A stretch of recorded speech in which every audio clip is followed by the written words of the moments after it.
আজি তোমালে সাৰপ্ৰাইজ আছে না ঘৰ কি সাৰপ্ৰাইজ আছে আৰ তুমি ঘৰলে গলে দেখিবা কি লইছা নৰাইবা বাইক আহিছে ৰবা কেনেকা ধুনিয়া সাৰপ্ৰাইজটা আছে আকৌ তুমি যে বিচাৰি থাকা হেনকা সাৰপ্ৰাইজটা আছে কিন্তু ইয়ো ৰবা হেমালিয়া কৈছিল আকৌ সারপ্রাইজ নাই আছে বলা মই দেখাম ন বলা আছে ক'ত আছে আছে তুমি কাপোৰ কানি খুলি লোৱা নেকি সাইকেলটি বেগল ভাই ওয়াও কি বৰ বাহিৰলে বলা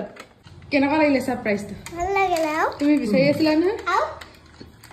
আও কি এটো নেল কাটা তুমি নেল কাটাৰ বিচাৰি আছিলা এটো একদম ট্ৰেইন এখন কেনেকা লাগিছে এটো কোৱা কেনেকা লাগিছে কেনেকা লাগিছে ভাল লাগিছে কম পাছে এখন ট্ৰেইন নহয়